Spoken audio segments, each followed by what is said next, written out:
Every time, 100%.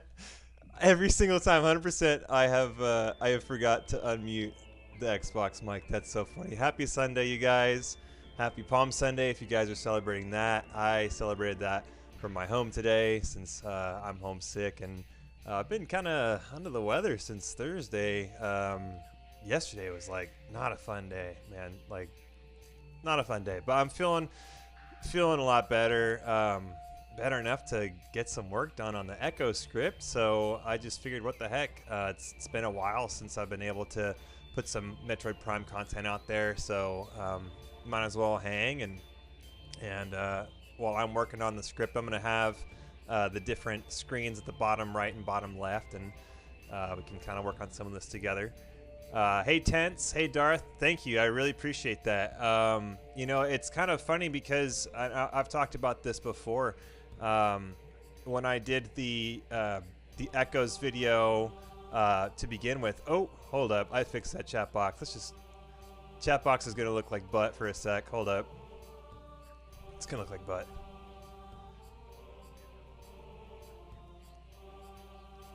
I fixed it on another one. There we go. Boom. Totally forgot on that one. Yeah. I appreciate it. And the funny thing about the Metroid Prime community is, man, I did not realize just how big it is. When I first strapped into the Various suit for the first time as probably an 8-year-old kid, maybe a 7-year-old kid, like I had no idea that I was going to be stepping into like a massive community. I just remember, I think it came with my GameCube, and I just was so immediately I fell in love with the game. And I know that there's a lot of retrospective videos out there, and there's a lot of people who have attributed content to the Metroid Prime YouTube and different Reddits and things like that. And I haven't watched any of them yet because I don't want anything that I say to be inspired by someone else's work. And not to say that that's bad, but it's actually really fun making this content and putting it out there and having conversations with people in the YouTube comments. It's like, hey, you know, did you actually know the backstory of that? And I'll say, no, I didn't, because I didn't play one of the side scrollers, or I didn't you know, I just didn't know that. And so it's really cool being able to interact with people who have been able to delve into the story of Samus a lot more than I have, where my limited exposure to her entire story arc is just playing Metroid Prime about a dozen times, and then Echoes now 3 or 4 times. I haven't watched anything else. I haven't read anything else. I haven't played anything else. It's all just been inside of those 2 games. And so where I think there's a bit of a niche for the content that I'm putting out is that and why I'm doing the stories retold the way that I'm doing it is it's like you're discovering it for the first time, and not coming from a place of, you know, a lot of clout or you know, bringing down, you know, from the mountain all the knowledge, and it's I'm just exploring it from inside of the game, which is really interesting. And yeah, there is so much stuff that you can miss just in Metroid Prime, which is what makes it such an awesome game, that you could play it, you know, 10, 12 times and you're always going to find something new. And one question I have gotten from people is, you know, I don't think that I do too bad of a job, but I can definitely tell a lot of the content obviously is like very pro Retro Studios, sing, you know, very big praises of the game and stuff. But, you know, where am I critical of the game? It's actually really hard for me to find anything being critical, but you know, I guess the only thing is that there's a couple of things that, you know, apparent contradictions, which we've talked about before in the comment sections of, you know, well, how did the Space Pirates do scans on Metroid Prime if Metroid Prime was locked away inside of the impact crater and sealed up by the Chozo? And excuse me, I'm gonna be clearing my throat every once in a while, part of being sick, and and so as an adult, when I came back and read that, I was like, whoa, yeah, how could the space pirates have gone into the impact crater? Or what's the timeline here? Were the space pirates here and then the Chozo came after them? And to me, the fact that the Chozo's like city is in ruins would suggest that they were here long before the space pirates, and that Metroid Prime was locked away under the temple long before the space pirates got there. And so the pirates would have somehow had to gotten inside of the crater and done tests on Prime, but that's not something that I think is possible. So if there's anything to be critical, like that's really the only things that I can find through the series is tiny little things here and there where there might be some inconsistencies. But I think that Metroid Prime really set a standard, entering into a new era of video games. In the early 2000s of something that I've talked about in part 2 for Metroid Prime is really entering into a new era of what designers could allow themselves to dream was possible. When you look at Halo Combat Evolved, the first Halo, I remember playing that as the first time as a kid and having a very similar experience as Metroid Prime. Like, whoa, this is possible. Like being able to what at the time felt like open world, where you weren't being railroaded into a path that was, twice the size of your body. It really felt like I was a part of that universe. And so that's where I think started to really fall in love with video games, where I always loved video games, but once we entered into that era of the early 2000s and what game designers felt like they were really able to dream outside of previous limitations, I think is when I really fell in love with video games. I'm gonna move some things around here. I'm doing something a little different. This stream is a little different. One, it was spontaneous, so anyone who's popping in, super glad you guys are here. I was just out on a walk, left my house for the first time in literally 4 days. There you go. Will there be a Metroid Prime 4? Speaking of 4, so the other thing too is that I'm gonna have this screen up here. So let's get that out of the way. So I'm gonna be reading you guys' comments on a separate monitor here, because I got the script over here on the left and I got the video over here on the right as we go through some of the stuff. And so you guys are actually gonna get a glimpse of my workflow here for writing the script. Let's see. Where do you think Retro will go with Metroid Prime 4? So this is tricky for me because I haven't played 3 yet, and I'm saving that for the stream. I'm saving that for the timeline for the Metroid Prime content. If you guys don't know, is working on Stories Retold Echoes, and then immediately after that, I'm going to be launching a playlist, a series of side material, which I'm not 100% sure on the title yet. I'm like 80% sure on what we're calling it. But that's going to be a video podcast talking about Metroid Prime. So I'll be interviewing someone, and there's already one person who's already agreed to kind of co-launch that with me. And there's another couple of people in the Discord that I've reached out to and that are interested in. And so we'll be working on that concurrently with doing the Metroid Prime 3 live streams. And so as I play through Metroid Prime 3 for the first time, you guys will be doing it with me. And so if I were to draw it out, we're doing Echoes right now, and then once that's done, we'll concurrently be releasing content doing the Metroid Prime 3 stream and then the video podcasts. So once that's done, then I'll be able to answer that question. Okay, yeah, I favor the retcon story that Metroid Prime came with the Leviathan from Phase. Yes, and that's something that you probably noticed that I didn't talk about at all yet in Metroid Prime, because the Leviathan and all of that is completely, I mean, that's, I guess, autonomous to the story of Metroid Prime if you haven't played anything else you don't know the story. Oh, thank you for the HUD. That is according to internet file naming, that is Metroid Prime 4 .hud.png. So, or not .hud, I guess underscore HUD. So, yeah. Apparently that's a leaked. I don't okay, leaked. Highly doubt that, but apparently that's the Metroid Prime 4 HUD.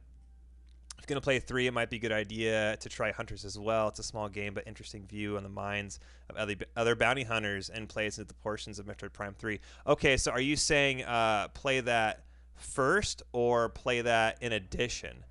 Because I definitely have been taking down notes of all the games that people have been telling me to look up. So let me know if I should do that before or if I should do that after or concurrently. I very much like knowing the chronology of stuff. Like Star Wars is probably my favorite franchise, and like I'm really big on when I tell friends like, okay, here's what you need to do. You need to watch Phantom Menace, and then you need to watch. Oh, I gotta shut that down. My bad. You gotta watch Phantom Menace, and then you gotta watch the movie Clone Wars, and then you gotta watch the show Clone Wars. Then you gotta watch Episode 4. Brain not working right now. Then you got to watch Rebels, and then like telling people how to do all that. So let me know. Go in love. Thank you. Yeah, this is my first time doing this setup, and I kind of like it. Hopefully it's not too busy. If it's too busy, let me know. I eventually will have a little bit more of a more optimal stream setup. I got a couple of lamps, chilling around me because my camera is actually a GoPro Black, and so it's not the best camera. And to that note, I'm again trying to fine tune the streaming quality. The last stream that I did was like a big jump in like quality over performance, and I was playing around with Flight Sim earlier today, which is like a beefy game, and so I dropped it more to the performance over quality, and so now I'm trying to find that middle ground for, what should be that middle ground for me. Play in addition, it takes place between Prime 1 and 2, but it's a completely separate story. Interesting. Now, if I read correctly, was the timeline between 1 and 2 like 2 or 3 years? I felt like I read that somewhere. I could be way off, but that would allow for some time for a totally other story to take place. Okay, I'll note that down. Maybe it was just because the DS controls didn't seem as intuitive. Story is interesting, though. Yeah, and to that note, I have Metroid Prime 3 on the original Wii, or it's a Wii U, my bad. So it's the nunchucks. I'm going to suck. I'll let you guys know. I'm going to suck at playing this game. The first stream is going to be me just like learning how to use the nunchucks and everything. It's going to be bad. I have to lie. No, I have to lie. I have to tell the truth that the first cinematic of Metroid Prime 3 I accidentally saw because I loaded the game up and I wanted to like play around with the controls, and once it started, like I couldn't not look away, and so I saw the opening cinematic of Metroid Prime 3, and I gotta say, holy crap. I really want to play this game. Like, oh man. Yeah, I'm not going to say anything about that. All I'm going to say is that I'm looking forward to it a lot. And so that's why, whoa. What do we do there? We open up a new tab? Oh, I got all these mouse binds. There we go. Yeah, I don't play a lot of PC games, but when I do, I'm a clicker. I'm not a macro guy, so I got all these mouse binds and stuff. I believe Sword actually takes place outside of the Federation space. I believe is the only game to do so. No Federation, no space pirates, no really. Whoa, interesting. Very interesting. Yeah, and since I haven't played the older games, I've accumulated knowledge in bits of things. Mostly through these live streams, actually. People tell me like, "Hey, did you know this part of the story of Ridley and Samus's past?" And I'm like, "No, I had no idea that was a thing that Like, I had no idea. Yeah, that's amazing. Um, well, if you look at the bottom left screen, you'll see this is all strategically. This is small enough to where you can't read it, but these are all the notes so far. So I got 21 pages of stuff. This is all the script going on here. If you got really good eyes or a Hubble telescope or a really big television, maybe you could read all this. So what I wanted to do was possibly get a little bit of work done on the script, or at least expand on some notes, and have you guys along for it. Corruption was more than one voice actor, unlike 1 and 2. It feels like a slog sometimes mashed through all the voice acting. Oh, okay, yeah. No, I see. Okay, interesting. Yeah, and okay, so someone needs to clarify this for me, because one of the notes that I put in the Metroid Prime stories you're told in the part 2 was that there's only one piece of dialogue. I mean, you do hear like Samus and stuff, like when she gets hurt, you hear her her like grunts and yells and stuff. But the only piece of dialogue is the evacuate immediately after you kill a parasite queen. And I've had probably 5 people reach out to me and say, hey, did you know that in this version there's actually recorded dialogue for the intro, or that people there's someone who is dialogue or voice acted for the script on screen. Can someone explain that to me? Because I've looked that up. I think it was the PAL version. I'm actually not sure what that stands for. That there was, maybe it was a regional release, or maybe it was a secondary release. I looked it up, but I thought it was a demo. So yeah, I'm not quite sure. How's it going, Dominique? Is it Dominic or Dominique? You tell me. Because I know of 2 Dominics, and I know of at least 2 Dominiques, and I think I've seen that name spelled 4 different ways between the 4 people that I know. So you have to tell me. Oh, that's awesome. So pumped for Metroid Prime 2 video as well. Some of my favorite music of the game. Right. Okay, so tell me, Darth Blue, what is your favorite song from all of Metroid Prime 2? I've got the soundtrack over here playing through, at least my favorite ones. I know for sure which one is my favorite. We talked about this on the last live stream, and I'll wait for you to tell me what yours is. Let's see, Tin Can. Prime 3 has full voice acting for all a character except a Tin Can herself. I hope you're not talking about Samus. I hate the various suits made of at least a little bit more than tin. Oh man, that makes me think of RuneScape. Tin and copper. Tin and copper. Did anyone ever play RuneScape? Old school RuneScape? I still have old school RuneScape membership. It's where I first learned basic chemistry and like basic, add this to this, and apparently you add this much coal to a certain metal and turns it into better metal. Torvusbog Depths. Okay. Which one is Depths? So I got Torvusbog here. Which one is Torvusbog Depths?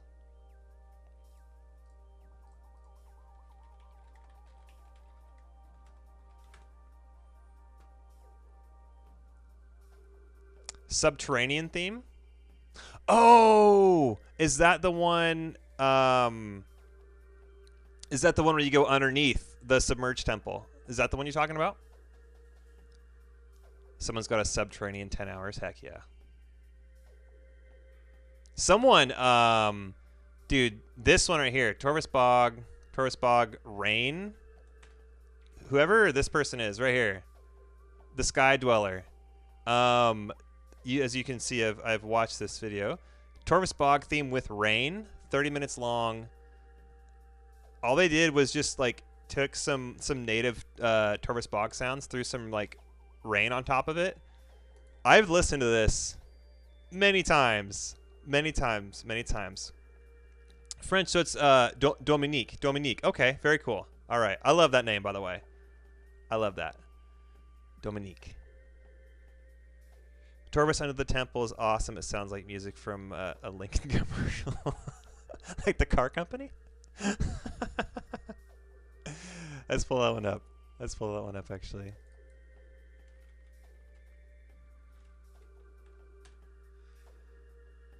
Let's see, Subterranean. Let's see if this sounds like a commercial. A Lincoln.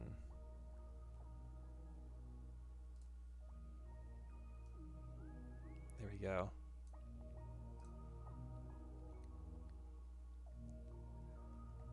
Yeah, my biggest beef with car commercials, by the way, is the predictability in their music. I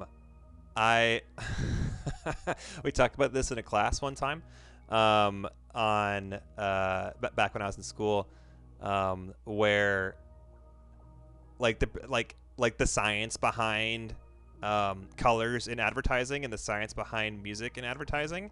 And now this is a mission for all of you who live in the States who watch any kind of, especially sports. But anytime you see a pickup truck commercial, you tell me if it's not the same song every single time. I'm telling you, it is the same song, the same beat, the same guitar lick. Oh my gosh, every time. You guys tell me how the audio mixes, by the way. I've got a kind of bizarre way of monitoring it between my headset and everything.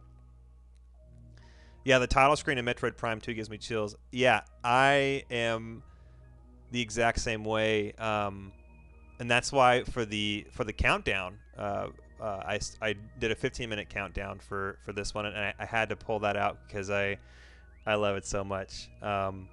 Oh, this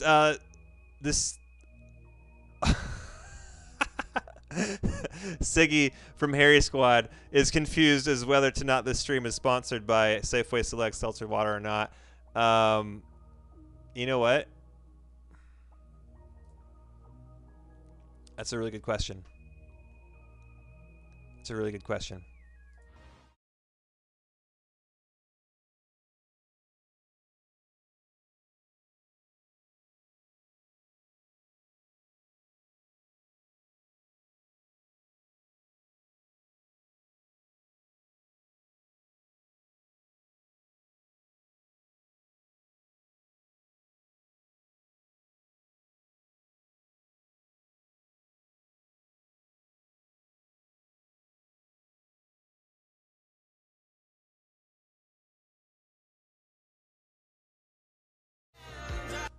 All right, sorry, that was probably really, really loud. I do apologize.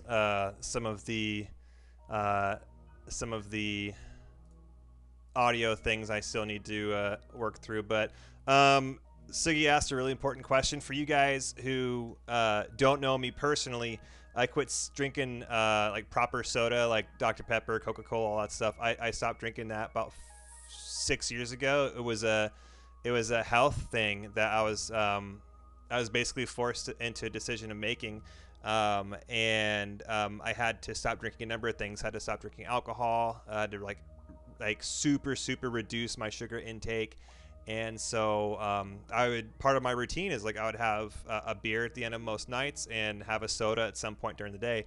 And one of my doctors was just like, we can put every bit of medication and all the treatment that we know that treats Lyme disease into you, and that's great, but if you don't change your lifestyle and your diet, like, you're not going to get better.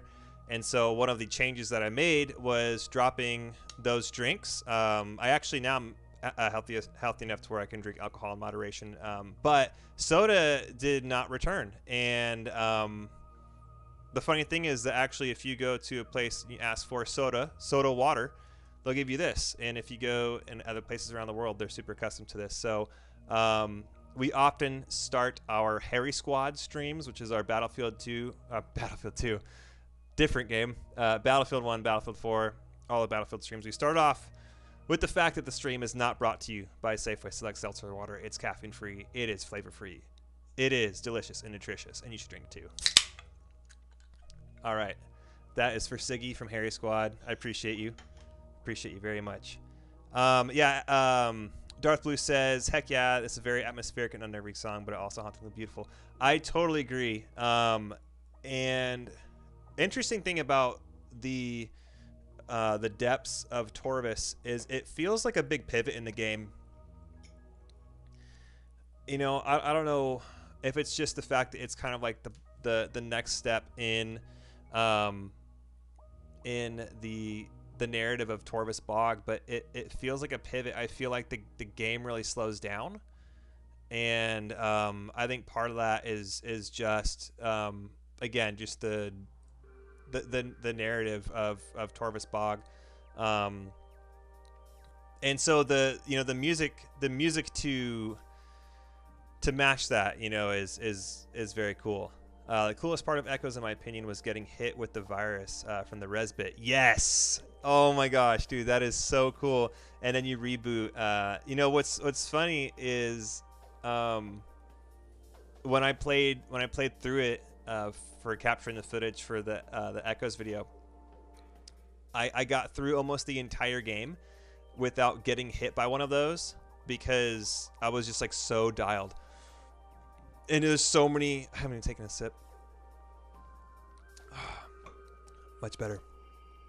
I just like so many of the enemies in that area. Sanctuary Fortress. Thank you. Still sick brain a little bit today.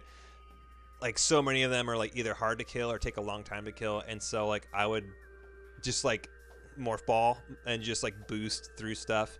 And I almost got to the entire end of the game without getting hit by it. And someone in the comment section of one of the live streams was like, hey, did you get hit by this?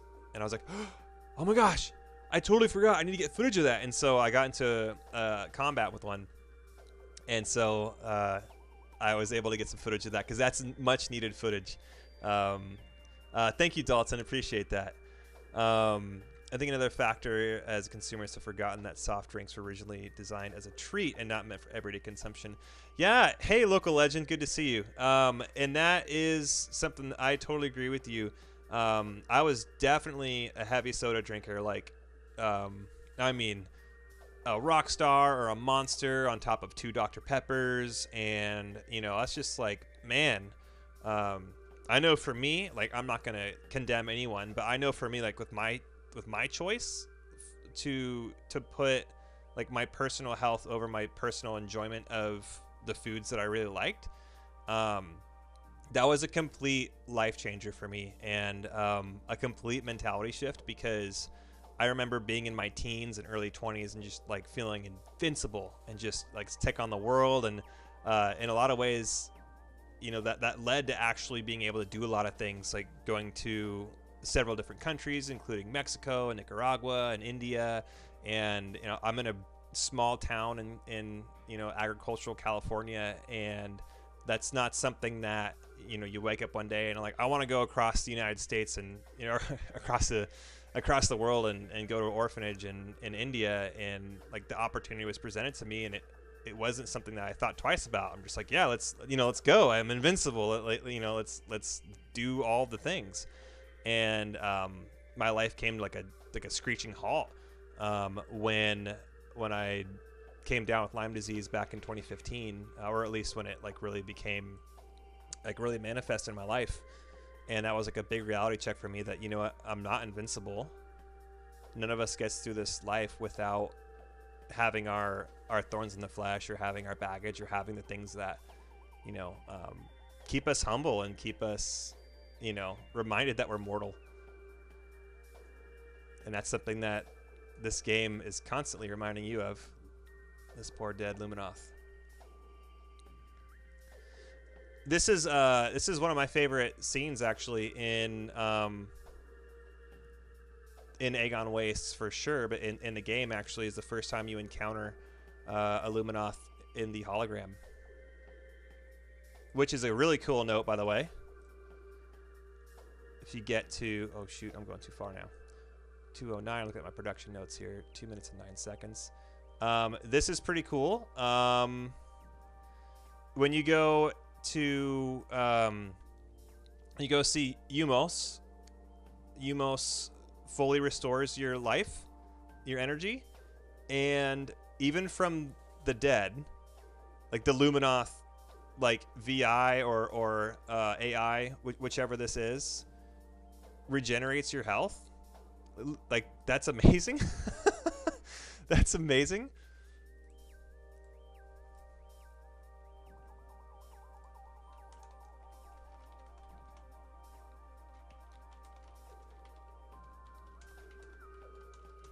That's incredible.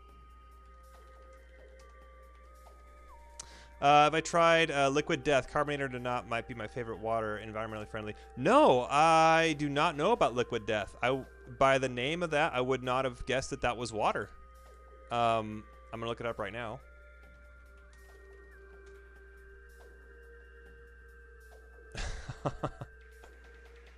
What is this? Murder your thirst.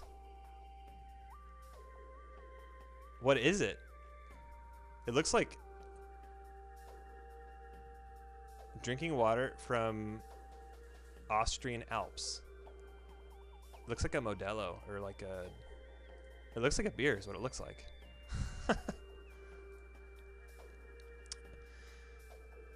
Yeah, I appreciate that, Darth. You know, Lyme disease is an interesting one because we don't know nearly enough that we need to. And unfortunately, and without getting too much into it on the stream, it's a very politically divisive diagnosis. And and I got to be really careful what I say on stream, but, you know, there's like a lot of mistrust right now in the CDC, the Centers of Disease Control, whatever.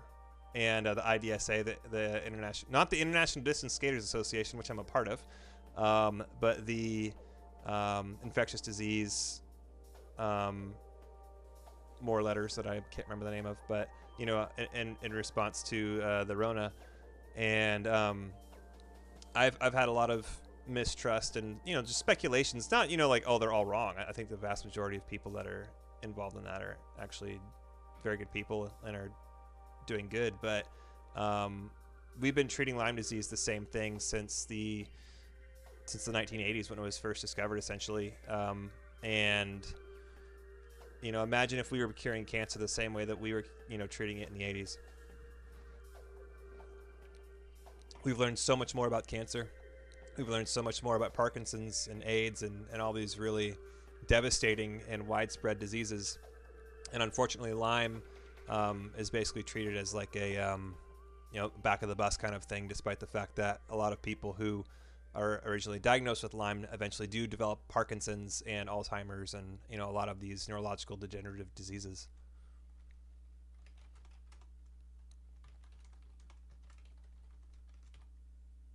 So I actually been fortunate enough to be in the state that I'm in, one of the main states where you actually can treat chronic Lyme disease. It's out of pocket, but we've had a lot of good doctors. How do you think the Luminoth are able to modify and alter to utilize the Chozo tech, despite the Chozo not explicitly being known to interact with the Luminoth race? So the lore. Oh, where are you? Let's utilize the Control F function. I gotta find which lore this is. Good question. Really good question.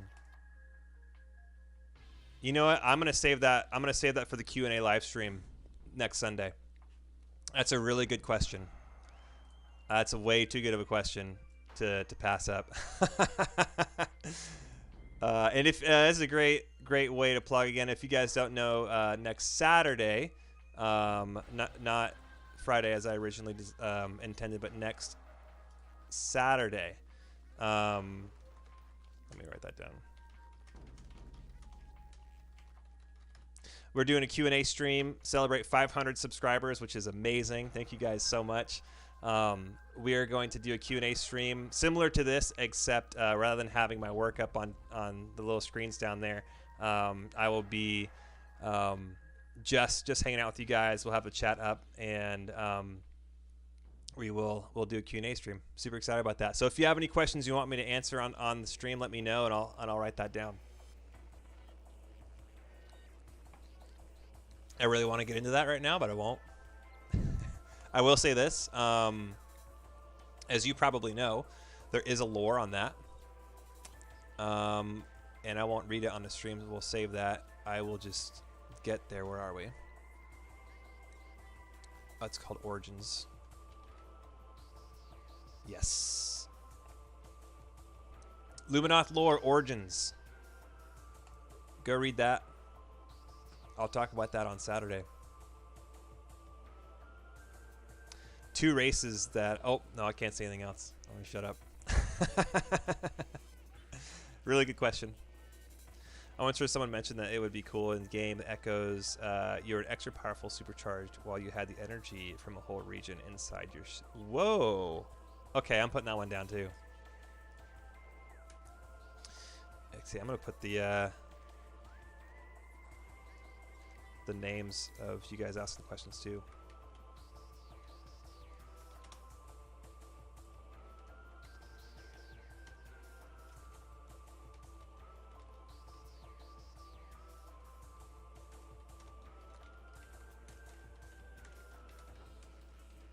That's a really good question. That's very interesting.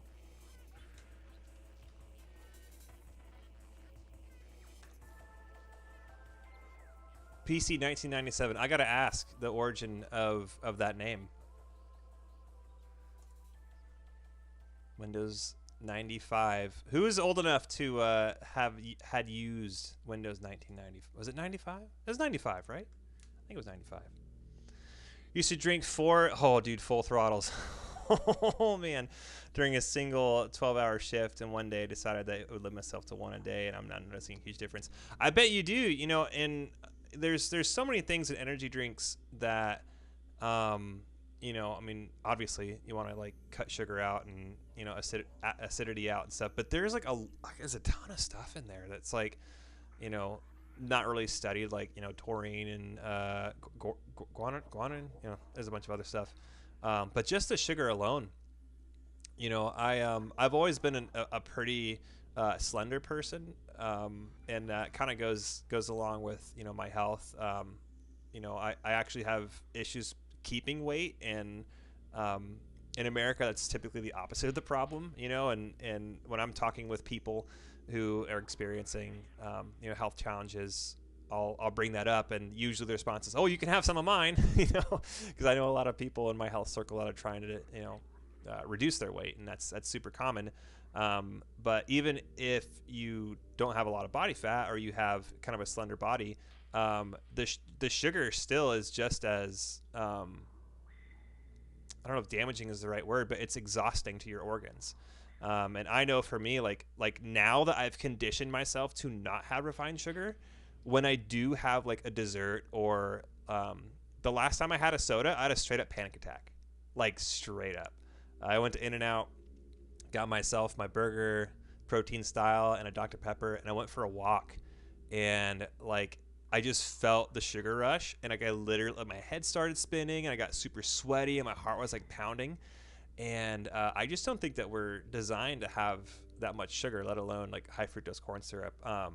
I'm not like a mega health nut in the sense of like, I think there's like health Nazis out there that like will prevent anyone from having any enjoyment with what they eat as far as their diet. But I'm definitely someone who like, it gives me joy to see people like what you're doing. Like, you know, I was here and now I'm here, and you're seeing a difference. Like, that's really cool, because I think that you can't not see a difference if you go from having 4 full throttles a shift to having 1, especially if you are doing 12-hour shifts.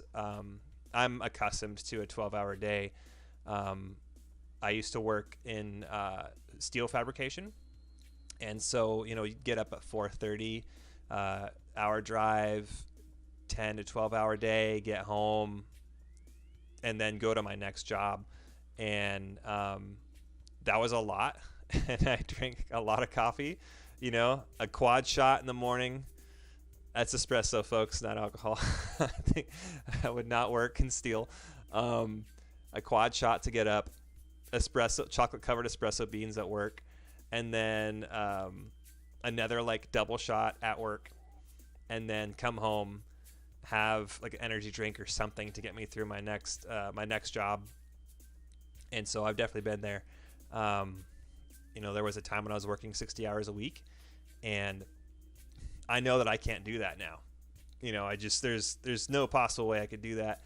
Um, and so you learn about yourself, right? You learn about what you can and can't do, like what's conducive for your body. And now, right now, I am doing like extra hours where I work at my church, but I am transitioning out of that again, actually, for the second time, and going full time with my wedding videography business, which I'll be working from home um, every day of my life for the foreseeable future, which is like really exciting to me because I can still like participate at my church as a volunteer, but not in the position of being on staff, which is where I've been for the last 10 years. And so I've always done like the part-time boogie, what one of my professors called it, where you have like multiple part-times. And so if you work 20 hours here and you work 20 hours here, it's more than if you work 40 because you have extra investments, right? And so I've definitely learned about myself through the last like 5 years, especially. I feel you've been spent a good portion of my life struggling to maintain weight. Eating is hard sometimes. Yeah, and something that my doctor, I love how this is a script writing stream, and we're talking about this. This is so much cooler than talking about script writing. Yeah, one of the things that my doctor told me was you have to look at your food as medicine. And when I first heard that, like, that wasn't a thing that motivated me. Because when I think of like medicine, I think of like liquid Dimetapp, you know, like gross, like child, like cough medicine, which doesn't taste good. And I always just was a really picky eater as a kid. And, just the classic, no, I don't want to eat my vegetables. I want to eat my chicken nuggets, like that kid. And, once that I let that sink in, that like, okay, my food is my medicine, and I started to explore like good food and like ways to make it taste good. Like I started eating like kale chips. Kale chips. Here we go. Metroid Prime stream talking about kale chips. You just basically just like take kale, you wash it, you just soak that stuff in like olive oil and salt, throw in the oven, boom. But what that did for me was like, I found joy in cooking. So when I wasn't healthy enough to like do a lot of cooking, I would just find something that, I would like. And it started to realize that I could actually have healthy food that I really liked the taste of. Then when I started to see the difference, like what you're talking about, going from 4 full throttles to 1, and you starting to see a difference, that's when it like, okay, my food is my medicine. I totally get. Okay, so 217, I got a lore here. So what I got on my left screen, I have my production notes for when I was recording. And I'm going through and kind of expanding on this, and then I'll come back and polish them off. Were you ever a Rockstar or a Monster guy, or did you just go straight to full throttle? I used to we used to do all the energy drink stuff, man. You ever had Black Horse? Black Horse was crazy. You go down to the gas station and like see when there was a new energy drink. Caballo Negro. Eighth was fertile. Aged world with bountiful fields and oceans. The native creatures were gentle compared to other worlds. And a moment to our accomplishments. Oh. There we go.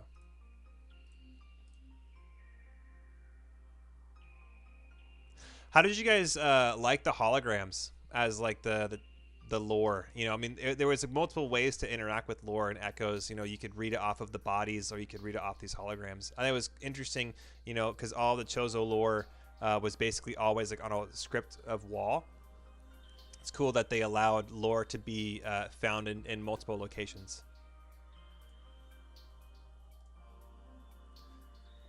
I'm gonna write that down. That's something kind of interesting.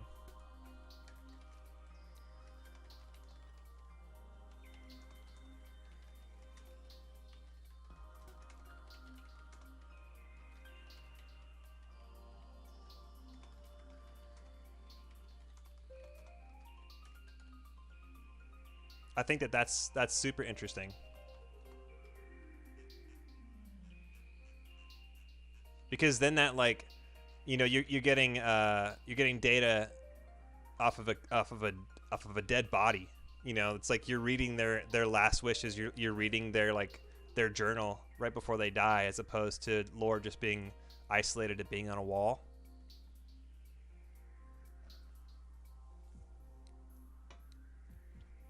Aether was a fertile, aged world with bountiful fields and oceans. The native creatures were gentle compared to the other worlds.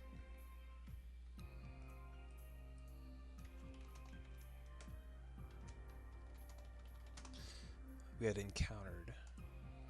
We settled in a mountain region at first and cliffside dwellings. In time, we established settlement there.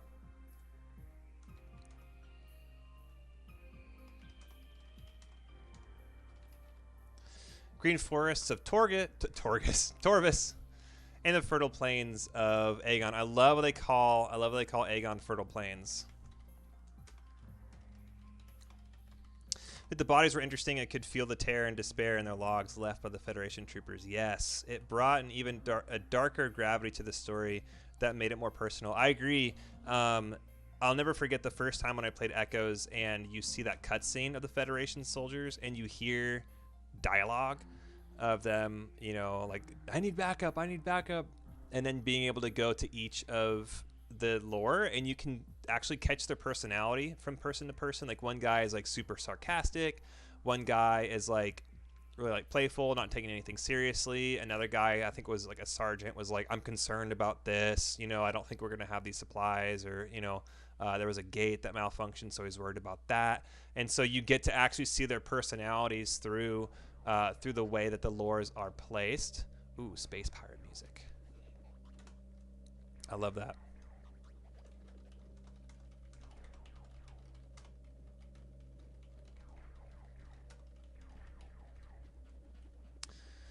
So if the Luminoth were the first native species and the alien of Aether was already there when they arrived, what's the deal? Aether was not out of star, so was the light. So the Luminoth were the first native species.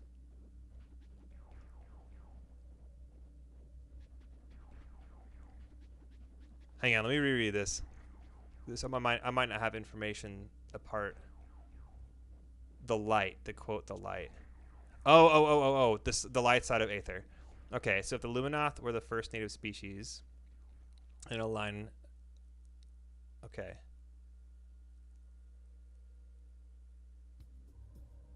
Oh yeah, so are you referring to like the light and dark side of Aether, like how the Luminoth basically like seeded the natives? Okay. Rewrite that a little bit. I'm a little bit confused about the wording, but also I could be misinterpreting it totally wrong.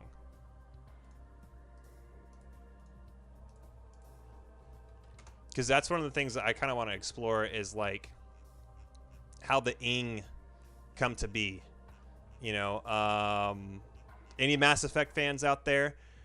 It wasn't until like my 5th playthrough that I realized that all the enemies that you face in Mass Effect are essentially infected by the, spoiler alert, if you're halfway through a Mass Effect campaign, turn this off immediately. I'll give you 5 seconds. They are all infected species by the, the Protheans, by the Reapers. A Ravager is a Reaper form of the, oh my gosh, brain, dude. The enemies of the Krogan. Hello, help. The Rachni. And the Husks are, you know, human Reapers, and who are the guys from the Krogan are the Brutes. And so basically every single race that you encounter, there is a Reaper enemy of them, and they're infected by it. And so, you know, my question is that basically the similar thing with the Ing, that they are like the dark version of the Luminoth? Or were they an extraterrestrial creature or a manifestation, like the origin of the Ing, like obviously the origin of what created the Dark Rift on Aether was extraterrestrial, which in retrospect we know, you know, probably comes from, which I haven't been able to explore much, so don't say too much, from Leviathan. which is really interesting. That in Mass Effect, the Leviathan is the origin of the Reapers. Something going on there? I don't know. There is a ton of crossover between Mass Effect and Metroid Prime, and maybe someone out there can piece together a theory that they're in the same universe, because if that happened, oh my gosh, I'd flip out. If you guys haven't played through Mass Effect and you don't want spoilers, click away for like 5 minutes because I might go on a rant. But there's so many the parallels between Metroid Prime and Mass Effect, which are my two favorite story games. In that with Mass Effect, you have the Reapers, which are created by the Leviathan to basically solve the problem of AI versus organic. And so the organics would create the AI. The AI would eventually become too smart, and they would have autonomy, and they would have the ability to free think. Organics would, basically go to war with them. And so the Leviathan, who are like the original, like dominant species of the galaxy, create the Reapers as a solution, or they actually create an AI to solve the solution. And the AI creates the solution of the Reapers, sets the Reapers out on the galaxy to like every 200,000 years, harvest all the organic life forms in the form of like literally like they're called the Reapers for a reason, to reap all of, the organic life, but they leave some of like the fledgling yet to be evolved life forms so that over the next 200,000 years they would evolve, they would harvest them again, and the cycle goes on for like millennia. It's like the original ancient aliens, like that's what that's all about. And that's sourced from Leviathan. And interesting to see that the stories of Metroid Prime and Samus, that there's like an extraterrestrial embodiment that leaks the phazon that like turns these creatures into your enemies, the dark version of it, the corrupted. And I haven't played 3 yet, so I'm assuming that you'd go into more of that. But with Echoes, like you get to understand more about like what is the origin of what's causing this. You see Metroid Prime, there's phazon, it causes corruption. You don't really understand much about it, but you kind of assume that there's like a radioactive mutation of DNA, and that takes like on a whole new form in Echoes, which I'm writing that down here. That's super good. Prime, radioactive,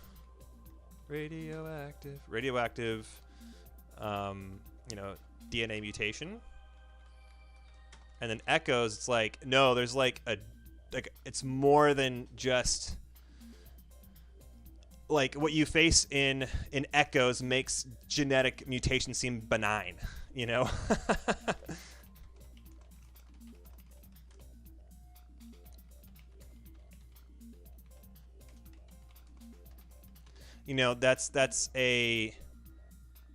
it's taking it to a whole new level where there is like literally a dark version of the planet, a dark version of all the creatures, and the embodiment, like the possession, whereas like genetic mutation through DNA it would be caused by an inanimate creature, right? That's just like free radicals causing genetic mutations. But what's behind the corruption in Echoes is a conscious thing. It's a force with a personality. It's personified in some sense.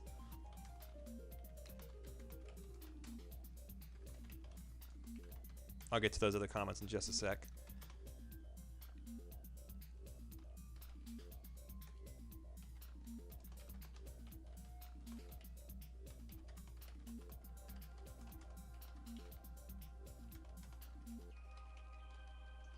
Yeah, and that makes the corruption like intentional.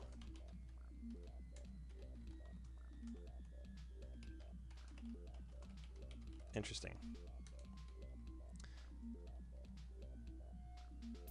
Okay, so let me get back to that, the PC. No worries about that. There's no native star for Aether, so what is the light of Aether? It feels like an energy network, but there was no intelligent... so there is no star for Aether. That is interesting.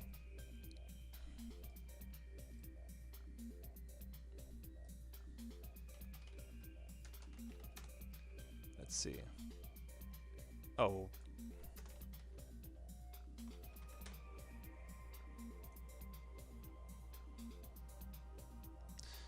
Dasha region, blah, blah, blah.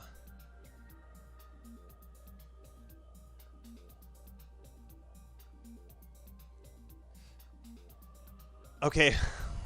Wait. No way. So, in Metroid Prime 1, it Talon 4 would become a class 13 wasteland, or it was I said something wrong. I said class 8. Oh no, X. Never mind. Never mind. Don't listen to that. Delete that file.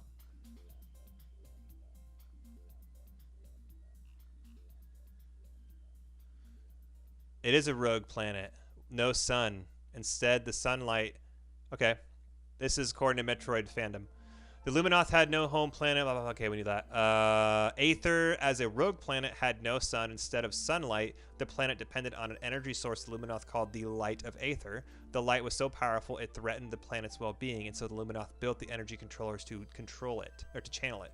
The controllers used the light to power a teleportation system and weather grid, in addition to many other Luminoth creations. Okay, I did not know that. I'm copying that. I'm going to throw that in here.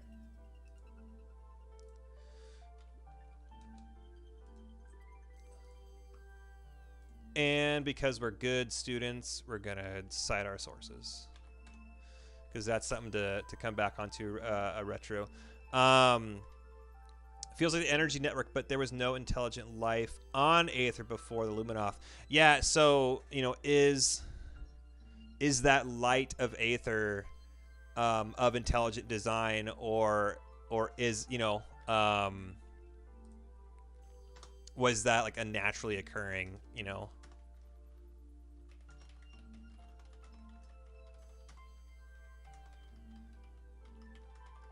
Oh, I love this song. This is my favorite song from Prime. Oh, and my favorite from Echoes was Torvis.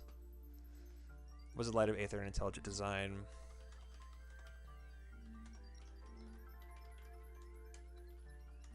Or a previous life form, or just part of the planet.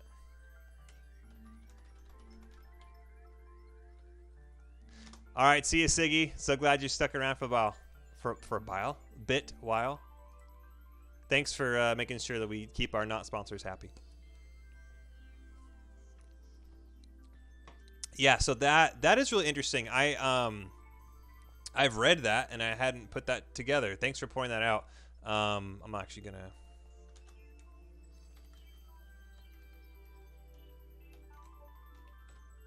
I'm keeping track of the things that you guys are who's bringing me to the knowledge. What is your favorite alien race in Metroid series and why? Wow.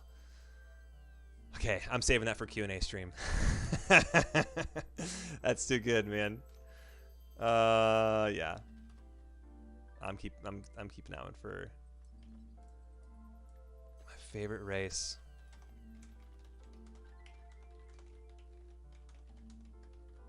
Although now I want to think about it.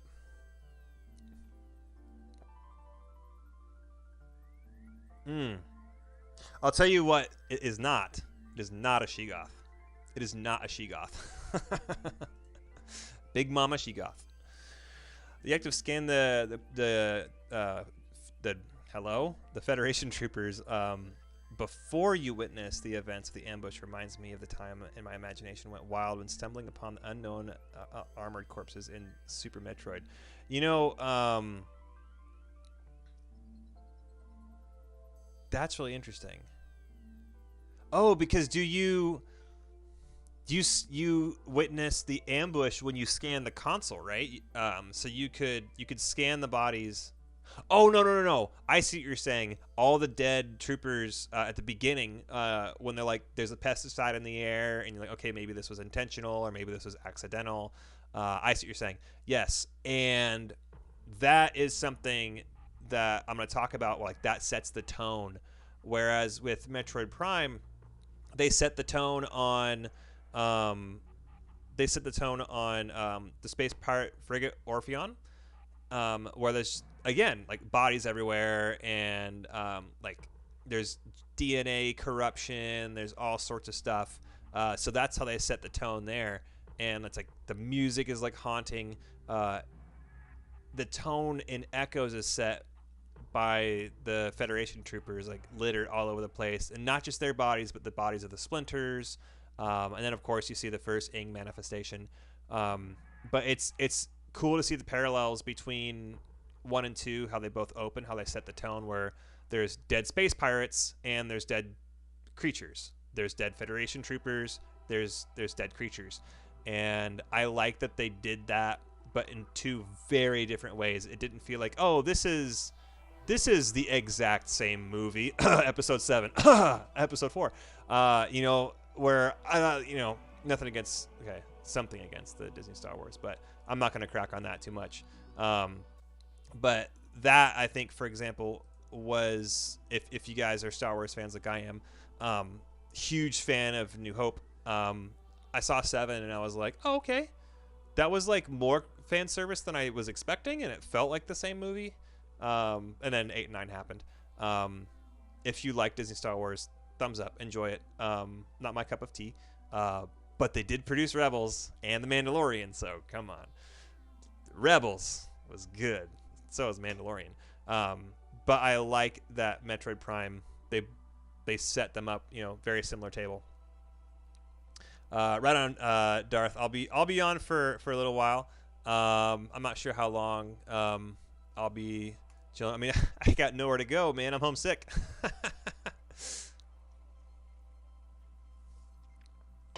Nowhere to run to, baby. All right, I'm going to hit the facility really quickly. I think I did pull it down. I was gonna say I had the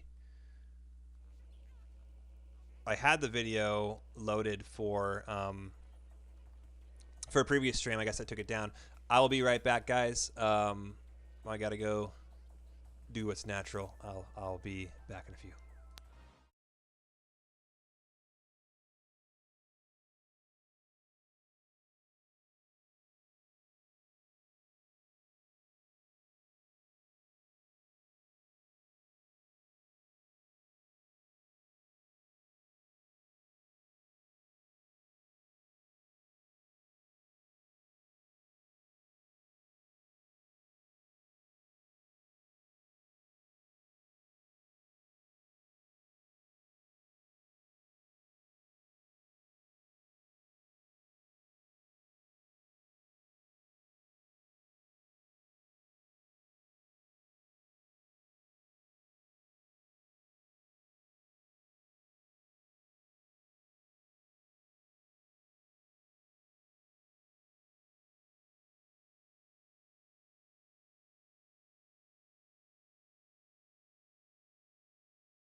All right.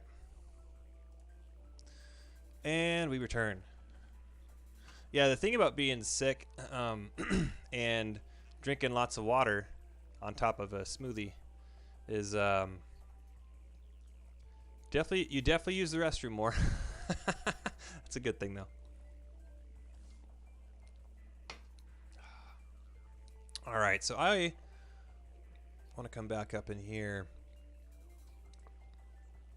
Background for Aegon once being in lush, fertile plain.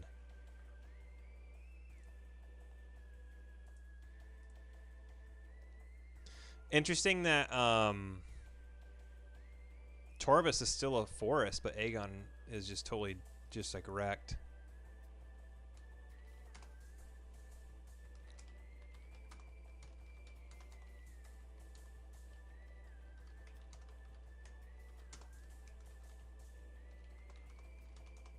What did you guys think about the parallels between the levels on 1 and 2? You know, Aegon, Chozo Ruins, Torvis with Talon Overworld, um, and then Sanctuary Fortress being like completely unique and like nothing we'd seen before.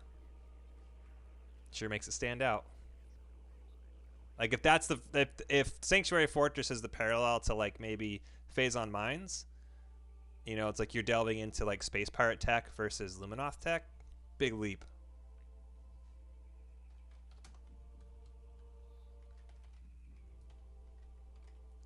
I think that's a pretty cool parallel. You know, again, you know, how do you? I like it when franchises during sequels they have those crossovers, right? Like the beginning of 1 and 2, paralleling, you know, levels.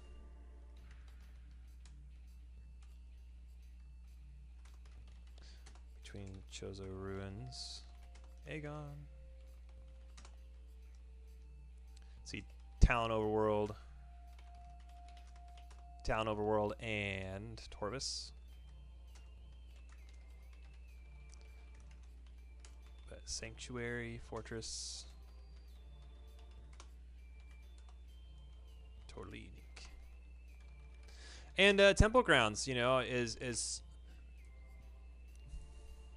you know that's pretty unique too, compared to um, Metroid Prime, and that's kind of like in Metroid Prime, Talon Overworld is sort of like your central map, right? It's the first place you go to, and then everything else kind of branches off from there. Um, so I guess that's kind of like the parallel there. You know, so I think it's cool what they did with. There obviously going to be some overlapping, yeah, some overlapping themes and parallels between Prime and Echoes, but they did it in a way to where it didn't feel like you're just rehashing the same idea.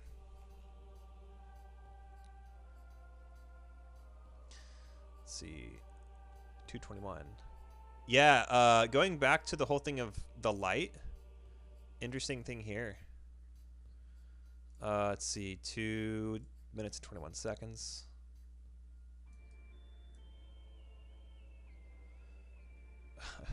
Jump through some sand here. Let's see. Where are you, production note? It's going to be a scan on sandgrass. That's what I'm looking for.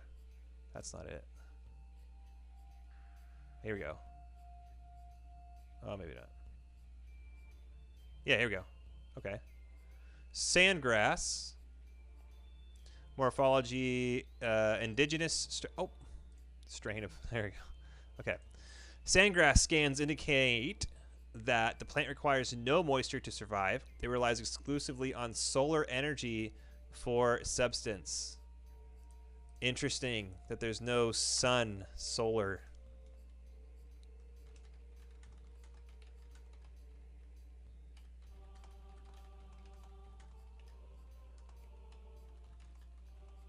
That's really cool.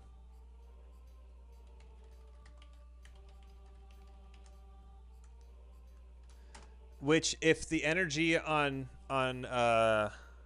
Aegon is depleted, you know, like how is it surviving?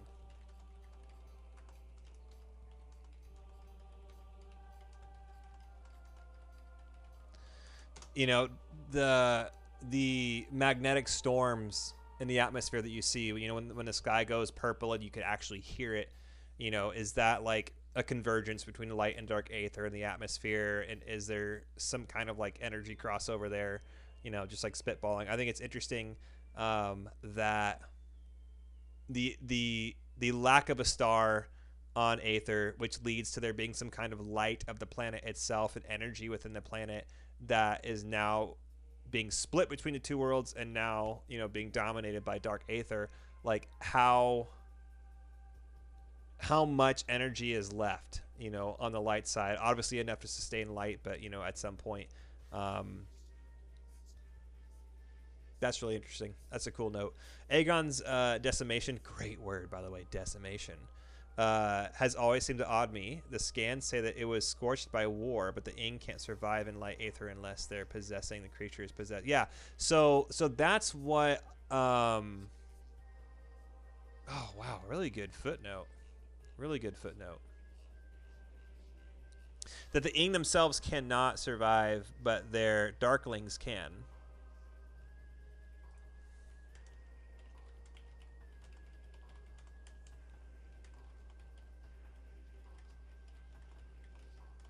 Yeah, so they're basically they're initiating a proxy war. They waged a whole war, a whole war with their oh, what's it called when you like enslave a parasitically enslave I'm not gonna remember the word.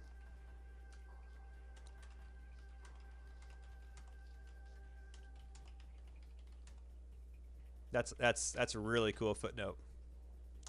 Aegon Waste is like witnessing an outside view of Chozo ruins, similarly, but not quite the same. Torba seems more distressed. The town overworld, it emitted a different energy. Yeah, I see what you're saying. And I do like that, the outside view of Chozo ruins. Because Chozo ruins, there's a few open rooms, right? Like the first major room you walk into, and even like the first elevator, there's like an outside view of like this is your first entrance to the ruins. You get your first Chozo lore in there, and then there's a courtyard, and then there's a few open rooms, but most of it is inside, and a good chunk of Aegon. Well, maybe maybe a third, maybe a third of Aegon is open, and then 2/3 is like inside because you have the whole space pirate facility in the back, right? Temple's open ish. Yeah, but no, I agree with you. It does feel more of like an exterior than Chozo, whereas Chozo is like lots of pipeline rooms. Hey, Diego, came across the video unexpectedly. Haven't watched your videos in Metroid Prime 1.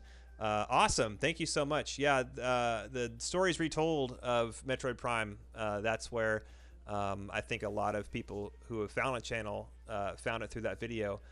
Which I made really as a passion project when I was finishing up school. And it's kind of taken on a life of its own. And so it's so much fun interacting with everybody. The dimensions are fighting for... Yes. And impressed me how the Space Federation and the pirates came to the planet and it already was under in control. Yeah, it seems like the space pirates keep getting themselves into situations that's way over their heads. You know, and like what causes that, I think, is they're not stupid. You know, space pirates obviously are not stupid. I mean, they bioengineered the Omega Pirate. They brought rocks to life. You know, with Thardus. They obviously are incredibly, you know, smart, but are they wise to get themselves into situations where they seem to be a little over their heads, and it seems like their lust for Phazon gets them into situations that is not so working out in their favor. Something I also enjoyed was the impressive Luminoth technology, particularly in the Sanctuary Fortress. Yeah, we were just talking about that a little bit ago, that as we compare Metroid Prime 1 and 2, the levels, you know, what are the parallel levels, and Sanctuary Fortress really is on a plane of its own.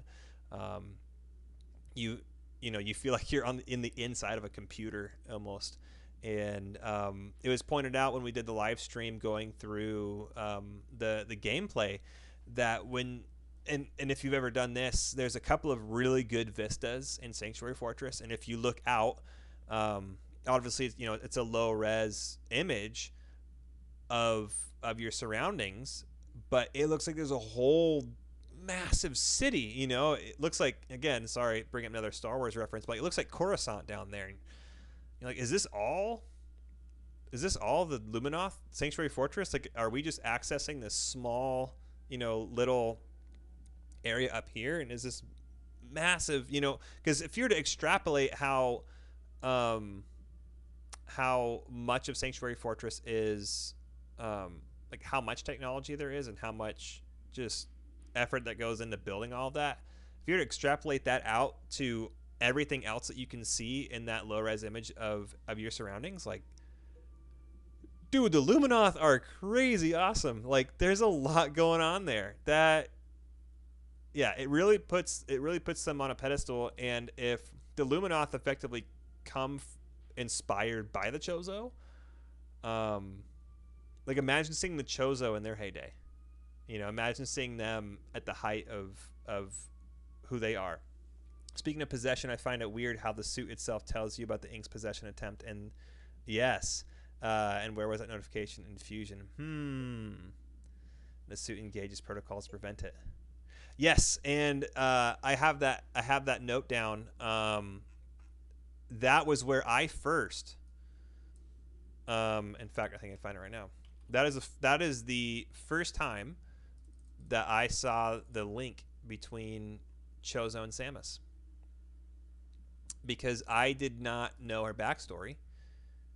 Let's see here. Yes, here we go. Here's the quote: Chozo Battlesuit version Sierra Alpha India dash 4468 dash Victor Mike 6 dash Papa alert.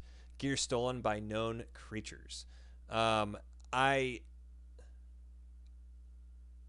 That was the first time that I ever saw the link between like the Chozo and Samus. There's the lore called the Child, and then there's the lore called I forget it. But there's another lore in Metroid Prime 1 where the Chozo refer to Samus by name, and there's a link there, and I was just so confused by that as a kid. Like, what? Like, I'm here to save these people. Like, okay, so they, through their religion, their prophecy, they're able to, foretell, me being there. That's how I understood it. And then when I read that as a kid, and I read Chozo Battle Suit version, I was like, okay, this suit was given to me by the Chozo, and like, you acquire it, but then I went back and realized, like, wait a minute, this is the same suit that I had at the beginning in Metroid Prime 1. You show up, you're now down to the Varia suit, and like, how, wait, and it was like, that's when it dawned on me that, like, oh my gosh, like, there's more of a link between Samus and the Chozo than I realized when I played through Metroid Prime 1. And then I had to go out and find out. I was like, oh my god, yeah, cool jumping point. Cool jumping point. Samus arrived just in time. If you got a transfer module from the Ing and possessed the Alpha Splinter, it seems that the Ing were likely minutes from going up to kill Umos to take the last energy. Yes, that is interesting that you bring that up. The timeline of everything is something that still, to me, I want to talk about this for a little bit. It's still, to me, it's a little fuzzy, and maybe you guys can enlighten this. The length of a cycle. To the best of my understanding, the Space Pirates and the Galactic Federation use a different. Maybe it's inconsistency in the writing, but it seems like they use a different version of the word cycle. So when you're scanning the Luminoth, for example, in front of the temple, and I actually have that somewhere.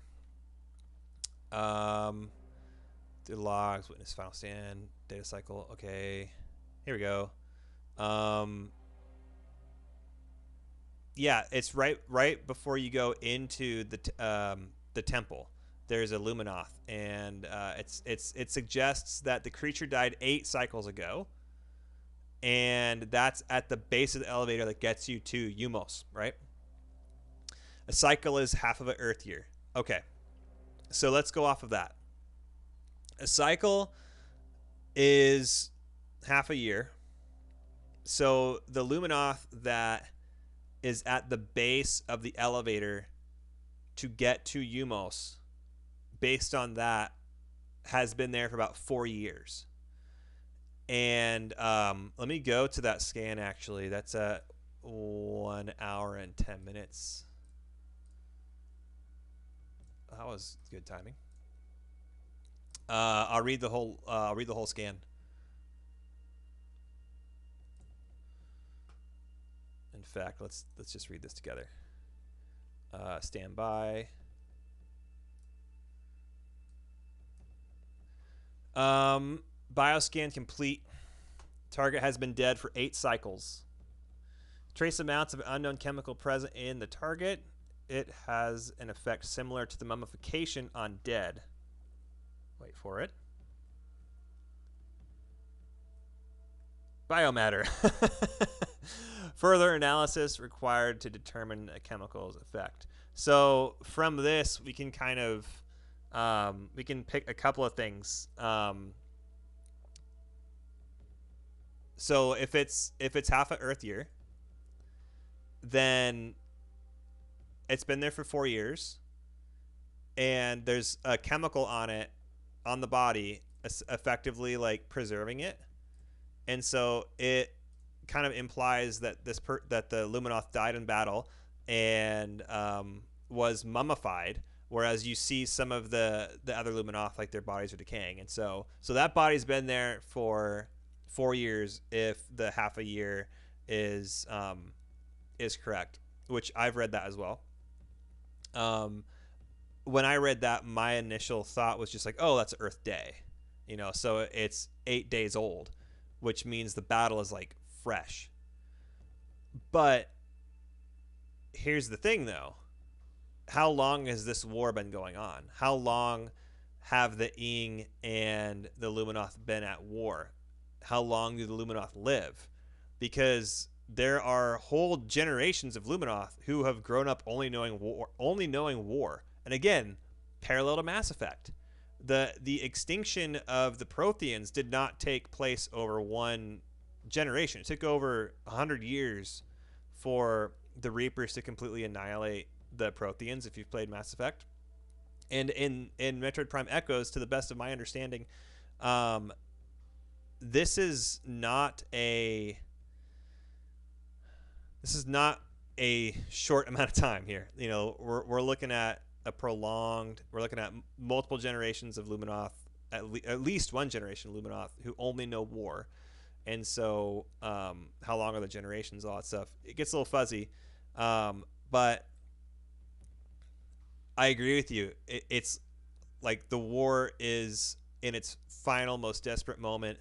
There are the last remaining few. They're at the point now where it's like it's admit defeat or try and save the race, which the Protheans also do in Mass Effect, and go into the stasis chambers with about a dozen or so. I agree with you. It's like the last moment, but it's fuzzy in my mind. Like, how long has this moment been in existence? How long has this final blow been on the table for the Luminoth? Is it like Samus shows up the day that they were there, or has that splinter with in the Ing that gives you the module, has that been skittering down there for like a while? It's really interesting, right? It's a really interesting concept to like say, okay, maybe Samus showed up the day that the Ing were on the front door, or maybe the year, or maybe the decade. Like, who's to say?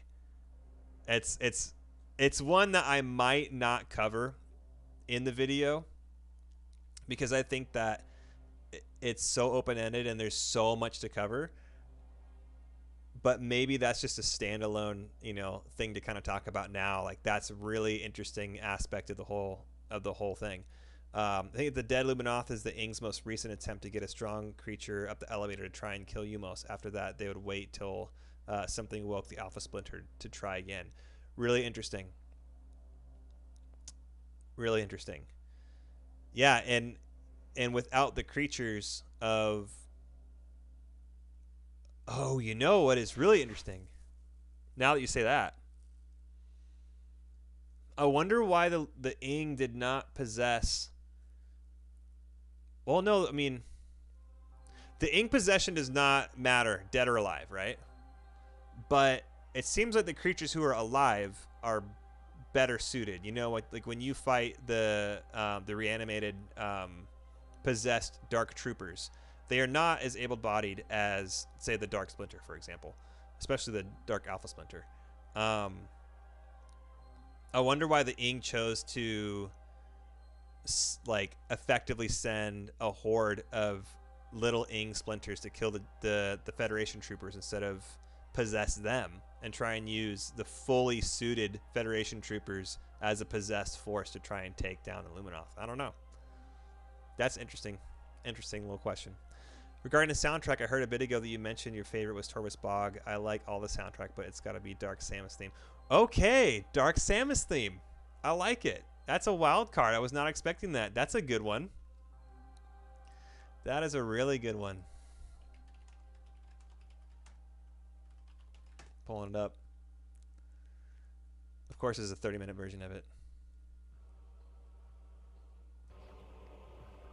Yes. Well, here's the battle one. Oh yeah. Dude. This song just gives me anxiety. Because all the Dark Samus battles are pretty nerve-wracking. I recall the pirates in Metroid Prime 2 calling the Ing Luminoth conflict a Class 4 conflict. Yeah, dude. All these classifications of wastelands and conflicts. Apparently, this is like a thing for the galaxy. You know, there's a lot of these crazy cataclysmic things going on here. The Ing's relationship with Dark Samus is also odd. They're not exactly aliens, but the Ing seems mostly afraid of that entity or content to leave her be. Yeah, and that is a footnote to explore. Like, how did Dark Samus form the alliance with the Ing? Obviously, they're on the same side, you know, with some backstory stuff here, but like, how did Dark Samus get to Aether? Is the first question.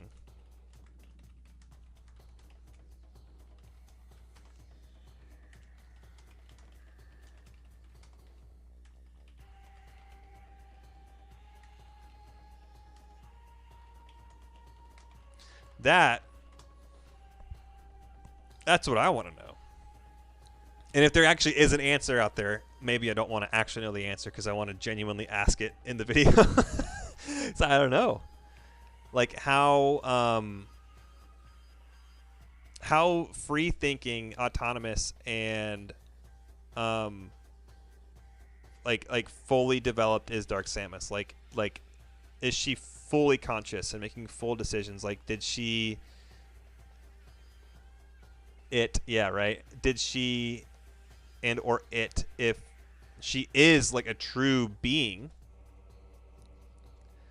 since there's DNA from Samus present, the link from Phazon Dark Samus can reform herself. Yeah, I agree that it's a her. And it makes it more sinister, right? If she really is out to like destroy an entire planet. But like, how did she form the allegiance with the Ing? Like, communicate to the Emperor Ing? Like I want to know. You know, like okay, Star Wars. I'm not going to promise this is the last time on this stream I'm going to mention Star Wars, but we're getting to the end of where I will tolerate myself mentioning another franchise on this stream. But like, there's so much you want to know about, you know, Plagueis and Palpatine and like the rise to, you know, how that all came to be, and the backstory on the villains is always something that, you know, I like to know. So I want to know how the heck Dark Samus and like the Emperor Ing ally. That's super interesting. I think she stowed away on a pirate ship after the events of Prime 1. A spinach pirate ship. I got you. Hey man, eat that spinach. That's meta. Yeah, because the space pirates aren't gone. Ooh.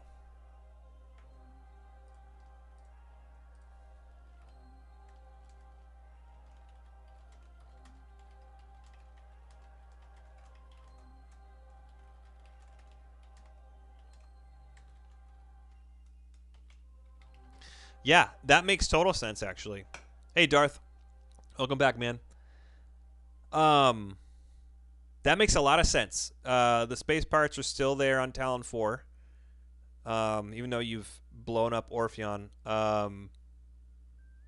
But they're still down there in Phazon Mines before you go and kill Metroid Prime. And oh man, could you imagine like what the space pirates must have been thinking? Like what few of them remained in Phazon Mines when Metroid Prime exploded and like got rid of all the Phazon? Like come on, man, we just built that drill. Like, I mean they're the bad guys, so we don't have to feel sympathy for them. But you know, I could imagine one of the guys just like after all that, it just disintegrates. We got a lot to study now. Yeah, she totally could have stowed away. And then the space pirates are there in on Aether, and so she could have literally stowed away on a space pirate ship and then gotten all the way to Aether. That's good stuff.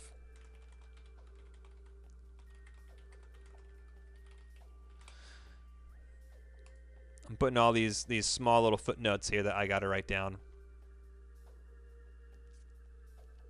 Yeah, and by the way, the quality, the reason why I'm messing with the quality up and down is the upload speed where I live is like, it's like trying to catch the greased up hog, like one moment the upload speed is like, all right, we're at 10, and then oh no, we're down the kilobits, and then oh well, here we are, and then okay, we're offline. Like all the internet, like in like no matter what your provider is, like where I live, like the upload speed is just like up down, and so it's hard to set a quality and say, okay, we're gonna stream at 1080 at 60 this bit rate, variable bit rate and all this stuff, and then yeah, so I gotta try and figure that out by the time we do the Metroid Prime 3 stream, because I want to still be able to use that footage. Space Pirates see her shortly after her arrival and flip out. They think it's you. That's right. There's a lore. Okay. Last time for the Star Wars. Now there are two of them. This is getting out of hand. Like they literally have that moment where they're like, "Oh crap! There's two of them." And yeah, you're right. They totally flipped out. Getting some endearment to Space Pirates is kind of intentional on the developers' part. I think they're apparently trying to keep Metroids as pets. Yeah, as pets, and then also like use them to harness like their victims' souls to power their war machines. So it's kind of like on one hand like, oh, space pirates, and on the other hand like, oh, you guys are the worst, just the literal worst. That's right, because there was a lore. Was it a lore or was it a I think it might have just been a console scan. In I believe it's Phendrana in the space pirate area, where there's like a forbidding of pets, or maybe it's in Phazon Mines. I can't quite remember. Very militaristic. Metroids are not pets. Metroids are not for target practice. Oh my gosh. And I love how that exists in the same sentence. Like on one end, like, I mean, who wouldn't want a little Metroid buddy? I mean, like if they were like domesticated, like just chilling. I mean, that'd be kind of fun, right? I mean, I could see how that could be, I would love to play fetch with the Metroid. Sample that. Yeah. I think that but then when a hunter Metroid all of a sudden is after you and you're just like power bomb, no thanks. Love how most grunt pirates hate science team. Yeah. Violations are usually cuts in rations for several cycles. Back to our early discussion of food. Can you imagine reduced food for years? Yeah, no thanks. Especially if I'm in a... Like, let's talk about all the places that the space pirates were. Phendrana, which is a, like, ice, ice, Sanka wind and snow and ice. They're in Phazon Mines, which is like a mine. It's in the name. Not exactly an area to grow food. Aegon Wastes. It's also in the name. Wastes. Like, they have a knack for showing up in the most inhospitable, uninhabitable places. Snow and ice, sand, and rock. Like, that's just where they show up. So no wonder they have all these boxes all over the place for you to shoot and get, energy, sources from, because they got to stow everything. They got to bring everything down. They're not living sustainably where they are, but that's also like the space pirate way, like flash in the pan, like go from planet to planet, mine all the resources and get the heck out of there, right? And so that's probably, I bet that they had to do some ration cuttings after you blew up Orpheon, because I bet they had a lot of food up there. The Metroids from Prime are weird. With the hunters from Prime and 1, the infants from Echoes, it shows that the variant is not the one. Oh, wait. It shows that this variant is not the one, and the same for the SR388 Metroids. Okay, well, I gotta look that up.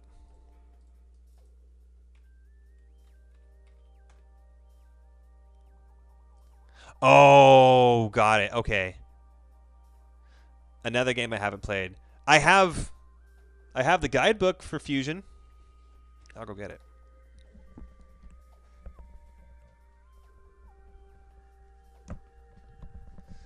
The guidebook for a game I haven't played. Got this shortly after getting Metroid Prime, way back in the day. Metroid Prime and Fusion guidebook. So the first half, Metroid Prime, all sorts of good stuff. Hey, speaking of Phendrana. And the second half, all Fusion.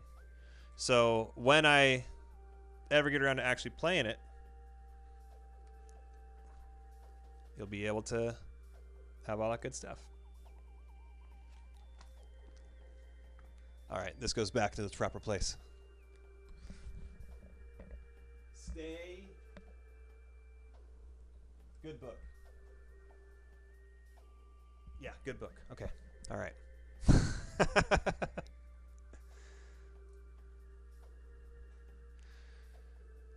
All right, Diego, thanks for hanging out and chatting. Yeah, let me know what you think, and shoot, we're coming up on 20,000 on the video. 20,000 views. That's so unexpected and so awesome. Yeah, thanks for coming. Might not be canon, but I think the Metroids just go through a very different evolutionary life cycle when not on that planet. So yeah, and crazy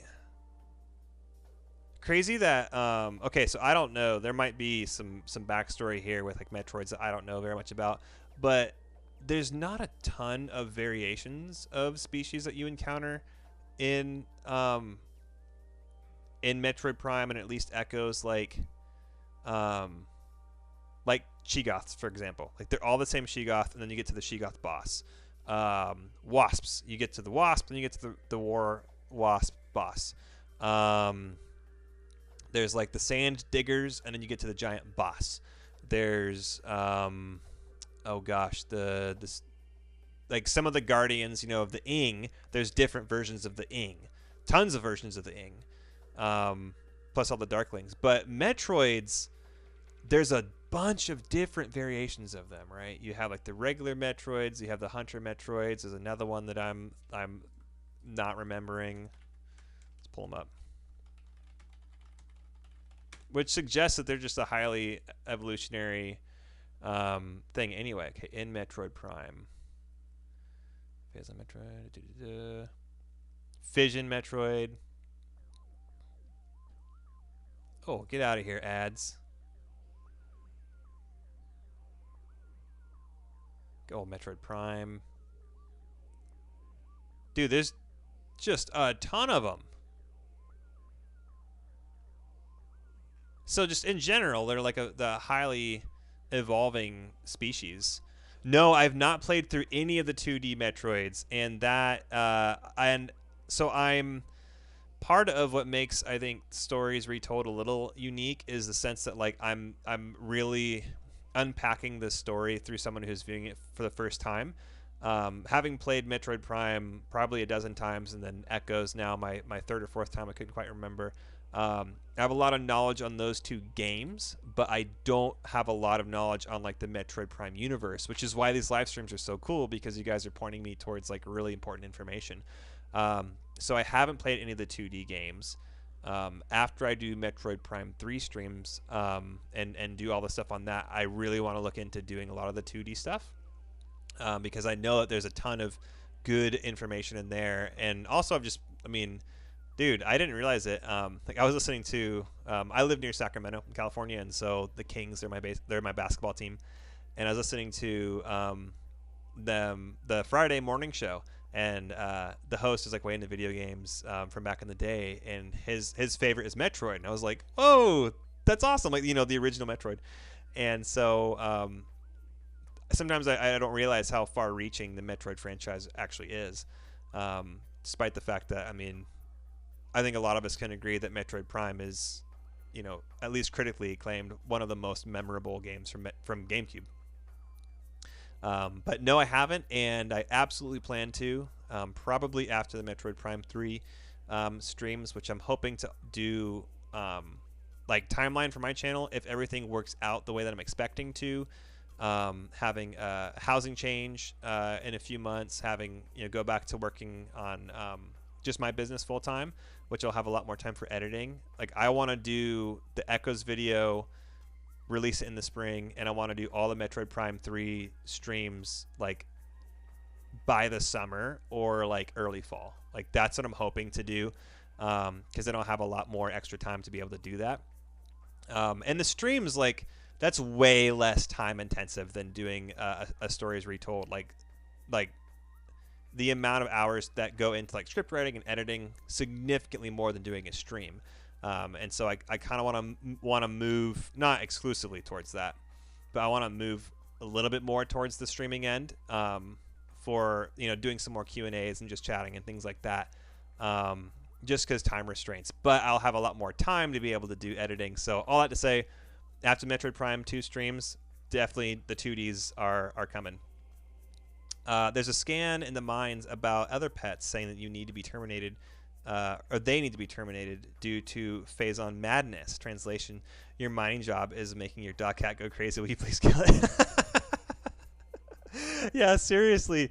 Like, well, that's what's so cool about the whole space pirates. Like, again, they're smart, but are they wise? Like, they know what they're doing is poisoning their mines, but that's the ends justify the means. They excuse me, burp coming up.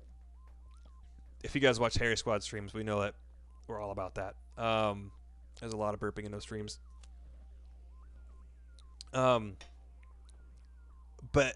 like they're willing to take the phase-on madness. They're willing to take it for the sake of putting that forward. Okay, I'm gonna take a look at this timeline. 0, then Prime, then Hunters, 2, then 3, Federation Force. Whoa, Metroid 2. Oh, so Fusion is the most recent canonical game. Okay, so then I need to play those games, and after 3, we do not talk about the thing that you call the other M. Okay, I've heard this. Is that the most recently released game? Because I'm totally out of the loop as far as that goes. I've heard multiple people steer clear of Other M. I've heard some people say they liked it. Most people said they don't. That's often how those things go, right? Now was that Retro Studios as well? I feel like maybe I was told that there was, although how often have we seen like a fantastic developer be pressured into Other M is garbage, all caps. Okay, I trust you. I have heard I don't know, have heard, brain talking before thinking. Um, I have seen so many franchises that like had a massive following, like high quality content over the last, say 90s and 2000s, and then they put out a game, like Brothers in Arms, for example. You know, like how many times have we seen a franchise just put something out, not because the developers lost their touch, but because producers were like, hey, you need to get this game out, and it kind of needs to have this because this is what's in right now. We got to catch that trend. Catching that trend, man, it'll kill your art. Careful. Careful, careful. Federation Force is also not a Metroid game. Don't let Nintendo fool you. Okay. I have heard Federation Force. Good things come from garbage. The aftermath usually. Yeah. Yep. Yeah. Yeah. I said I wasn't going to mention the other franchise that I've already mentioned like 20 times on this stream, so I'll let you connect the dots there. I've read some articles that because I'm too young to have had this experience where there was some hesitancy about going from Metroid going from being a side scroller to being what it is, a first person shooter, and there being a lot of can they pull it off, can they do this, and Metroid Prime comes out and they're like, wow, the innovation and the way that they presented it felt very Metroidy. Obviously, again, like I'm too young to recall that, but I imagine you look back on that and say, hey, well, we went from 2D to Metroid Prime. That's a big step in the right direction. It's a big innovation. We can continue with more innovations, or we can continue to think outside the box. And sometimes those decisions made. Other Ammo was developed by Team Ninja. Okay, so not Retro. Or is that okay? Retro is responsible for Prime, Echoes, Hunter's Corruption, and will be responsible for Prime 4. And isn't that interesting to see? Now it's 2021, and we're seeing that with movies. We're seeing that with video games, and in some ways we see that with music too. You see someone starting with it's tricky because in music the producer makes the music. In video games, the producer funds the making of the people who make the game and tell them, the macro decisions. And we're now seeing multiple video games. Battlefront just is no longer exclusive with Disney, and who Disney hires to. I'm sorry, not with Disney, with EA. They still have exclusivity with TV and Disney. Okay, backing up. Disney has exclusivity with the shows and movies. For the video games, Electronic Arts has had the exclusivity with Star Wars since 2013, 14, 13 was canceled. I forget there was three big games that were in development, and they were all canceled. And they're like, no, we're gonna go with EA. They're the blue chip. They're the well known. They're the safe. They have the repertoire. They have their sporting franchises like FIFA and everything. And I swear the goal by doing a live stream is not to get to this point where we're just like trashing on EA. But basically the entire Star Wars like fan base like rejoiced at no longer being under the exclusivity of EA because they have a past of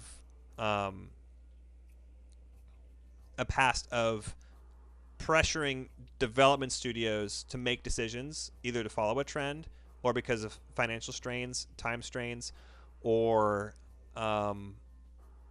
just basically not understanding the micro vision. They understand the macro vision, not the micro vision. And I think Retro is a good example of a development company who cares very deeply about the product, cares very deeply about the art, and would make a decision, mindful of the time restraints. And there's going to be decisions, that are made at some point. but now you're seeing Metroid Prime 4 going back to retro, the decision essentially to scrap it and start over. Like, yeah, that sucks, but dude, I'm here for it. I want the game done right. I want like, dude, Nintendo, like, double thumbs up, man. Like, you're doing it right. Look at, you know, I can think of 5 big games off the top of my head in the last 6 months to 12 months that, like, you know, everyone's anticipation. It's going to be big. It's going to be big. It's going to be big. It's, you know, we're thinking outside the box. It's going to be amazing. And then, poof, you know, Anthem 2.0. Oh, nope, we're not going to do Anthem 2.0. You know, big bummer. Oh gosh, what was the last one? Well, before the Fallout one, or after the Fallout one recently, Project Red, CD Project Red. What was their game? Oh, come on, one of you guys are gonna know it. That game, you know, there's so much tension right now in the video game land, you know, to get it out, get the microtransactions out, get the game out, and I think the decision to go back to retro, scrap 4, start over again, I'm for it. Won't be the same retro for Prime 4, but the studio name is there, yes. And I do agree that time has passed.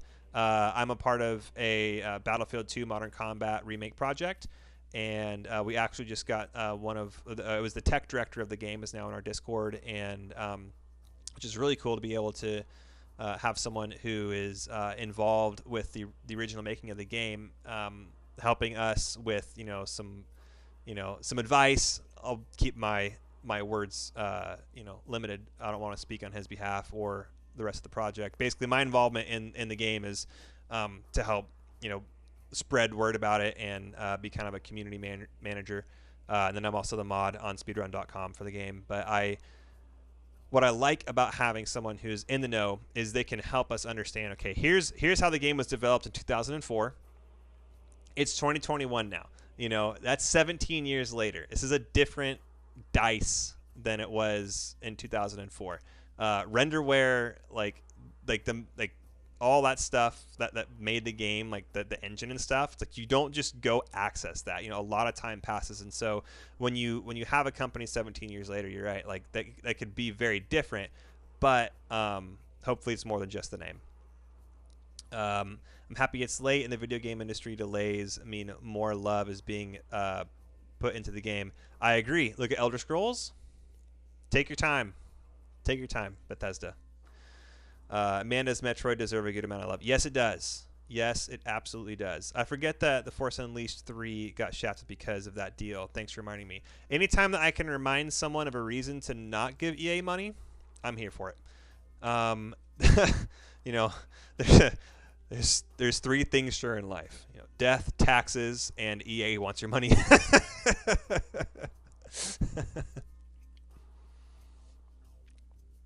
I bet there's good people at EA. I bet there's great people at EA.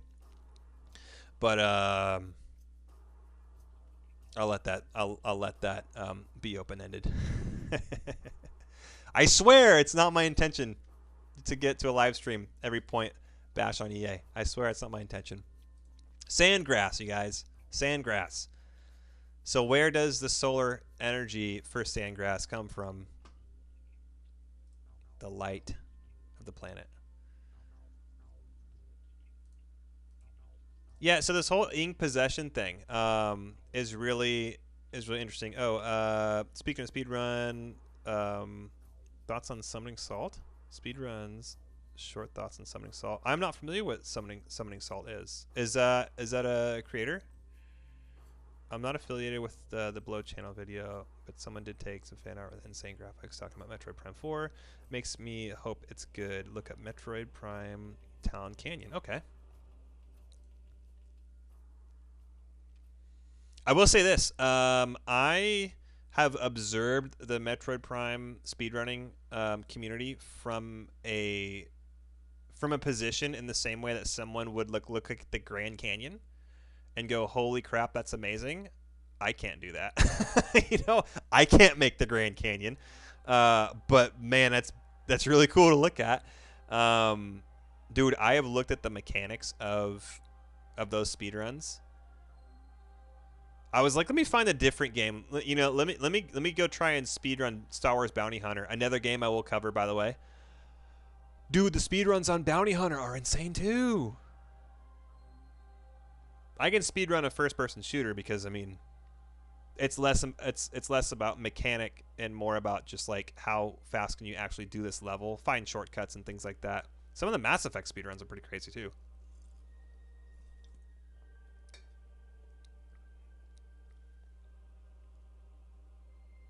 Very influential creator giving attention towards the speedrunning scene. Okay, so I'm not very well versed in the speedrunning scene itself.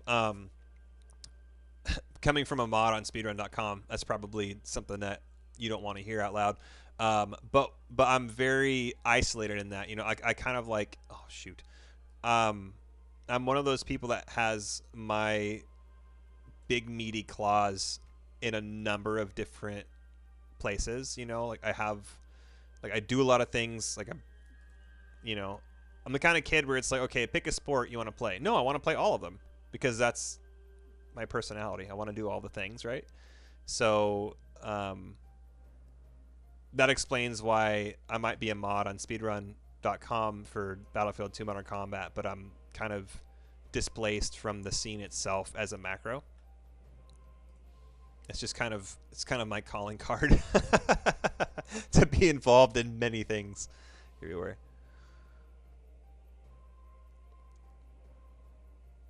Very different scene, but if any of you guys ever did play Metroid Prime 2 Metroid Prime 2, Battlefield 2 Modern Combat, hop down to one of the playlists. There's a lot of news going on with the remake project right now. Some pretty cool stuff. And you should beat my speedrun. Okay, I'm going on to my next production note here. Dark Pirate 226. Here we go. Yeah, so what did you guys think about I have this down as a note that in Echoes you get like a way closer look up at the space pirates' faces, which is super interesting.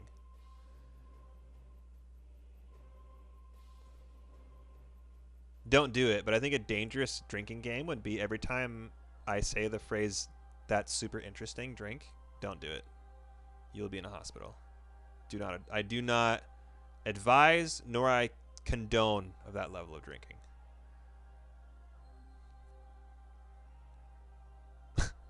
You know what we used to do? I was in a college class one time, and it was a public speaking class, which I loved. Some people hate public speaking. I love public speaking. Anytime someone would say the word like you smack your desk. I had a lot of people smacking their desk because I say the word a lot. I use a lot of placeholders.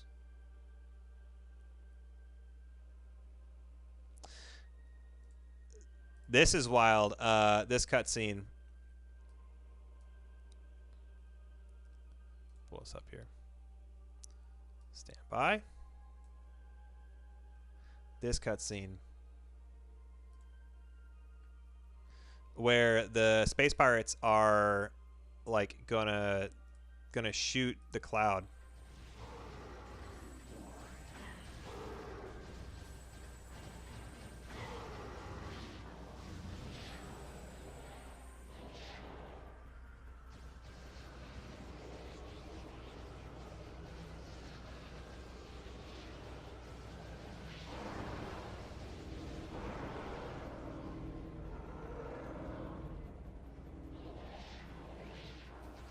I love that. I love that they identify it as a threat, and they're trying to get rid of it, right? Oh, there's my script. Get your glasses out. Oh. Oh yeah. Hey, I'm down here now. Hey, here's my script. Screenshots are out. I have way too many scenes on my Streamlabs, man. There we go. It's sad that their eyes aren't on fire anymore in Prime 2. It was always a nice touch, especially since the eyes went out when they died. Ooh, good touch. Really good touch. The fire in the eyes. I never noticed that. I'm going to have to go back and watch that now. That's so good. That's super good. All right, I'm probably good for about another 10 minutes or so. My throat is starting to tell me it's about time to stop talking. So actually, let me go back to where we were earlier. I like that. There we go. We'll stay down here. Oh, you guys, I'm really excited. Finally getting script out. It's funny. When I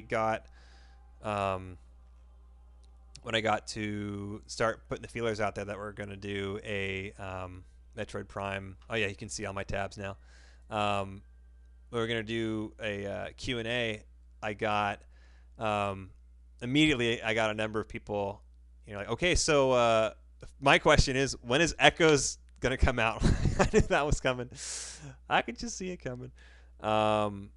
Yeah, I will be transitioning out of working overtime in well, actually starting next week after Easter.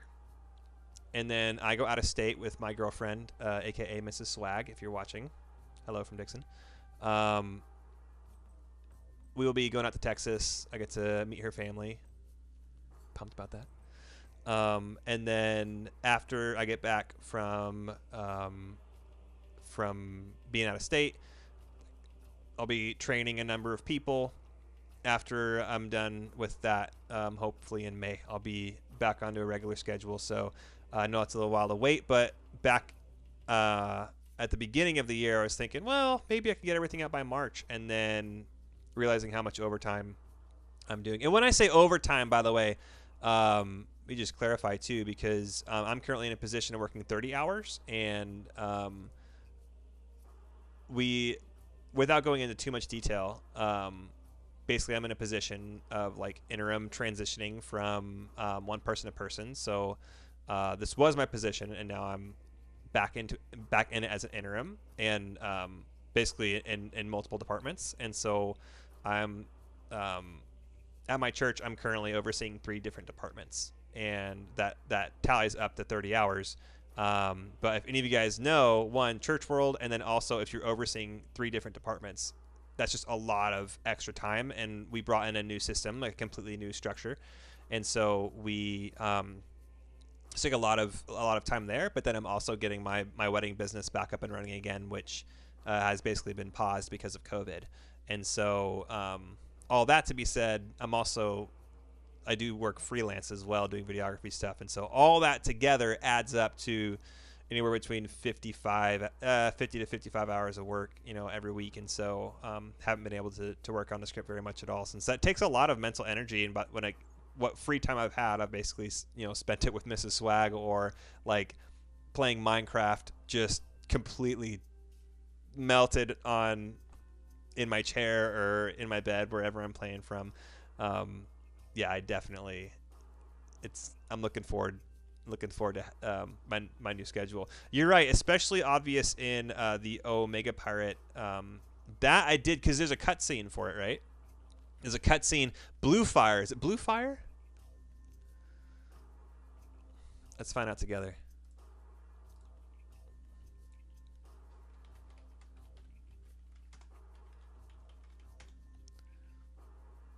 Oh, it is Red Fire. This video brought to you by Boss Fight Database. Oh, this is the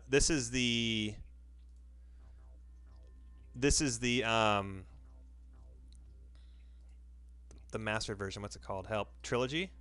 Here we go. Here we go. Look at those eyes. Oh, there they go. And the birth of the Phazon suit. What is this version called? Is it the trilogy remastered version? Okay, this is the Wii version of the game, played on Dolphin emulator 4K 60 frames. Okay. Wow, dude. Anyone out there play Dolphin? I had Dolphin back in the day when it was in like not early development, but you know, in the early iterations.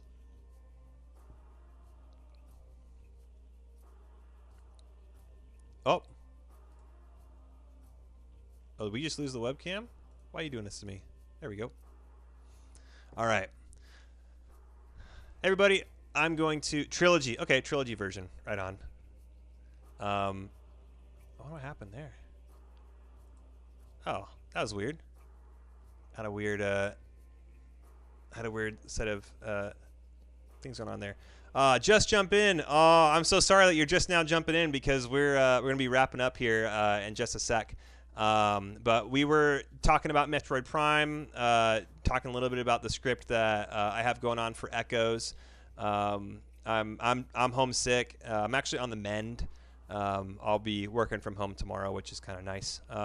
But I figured, hey, what the heck? I haven't been able to do anything with you guys for a while, and so I had an unscheduled, or I just did an unscheduled stream. What the heck? And here we are at over 2 hours, right? Yeah, I know. You have Dolphin, but my PC isn't powerful enough to run the max settings. Dude, that is the feels. Only reason why I do have a nice PC is because it's my it's what I do for a living, wedding videography, and so here, little office reveal, which is really messy right now. Got a nice little colorful PC there. Colors don't mean everything, but I built that puppy up for what I do for a living, which is I love it, man. I love being able to do that. Well, there's a new Play Control version, but I don't know. It's released in the U.S. Same. Have a nice night. Yeah, thank you, local legend. Thank you for tuning in, man. You've been like, if there's a perfect attendance award, I think it's currently going to local legend. Yeah, I'm really looking forward to seeing you guys on Saturday. That's going to be a really fun stream, and hopefully I can do one more, test with the settings to try and get. I'm trying, like I said, I'm doing the bounce back and forth between the quality here. One of the things is I would like to get off of my my GoPro, which is what I'm currently using for this. I'd love to get a dedicated camera, which is gonna function more. I could use the cameras that I use for my business, but they're DSLR cameras that aren't really made for this kind of stuff. So it would look really nice, but I have to tamper with it every 30 minutes because it kind of goes into like an auto setting. So that's one thing I do want to improve. And then the second too is just internet in our area is kind of poopy, for lack of better terms, sometimes, and so I might be playing with the settings throughout this week. But hey, these spontaneous streams that aren't planned are really fun because one, I get to tamper a little bit more with the settings, but way more than that, being able to chat with you guys, hang out, and we talked about some really cool stuff today. Got to talk about some Metroid Prime lore and some getting some questions in for the Q&A. Hey, and we got to talk a little bit about life too, and man, that's awesome. If we can get there every stream or just every once in a while, I'm all for that. Use Dolphin for PC strong enough. Oh, I already went there. When I play Prime 2, the ripple effects on the portals, they lag your PC. Yeah, and isn't that funny that I have a number of games where, and it comes into play with Battlefield 2 when we speedrun that, is, looking away from certain things, or else it's just going to totally lag everything out. Thank you, the PC. That was a lot of fun, man. Thank you. And if you guys want, for next Saturday, get your questions in. You can either do it into the live chat, or I'll get this stream up right away, and you can comment on there. Or if you guys want to get into the Discord, the link is down in the description. It should be. And then you guys can comment on there, or just, anywhere else. Yeah, baby. Kale chips. Kale chips, you guys. Go make them. They're delicious. And you will be crunch. You'll be surprised how you turn 2 giant heads of kale into this tiny little petite little thing of kale chips. You guys, it's pretty funny. All right, I love you guys. Thank you guys. This was a lot of fun. And get your question in, and I'll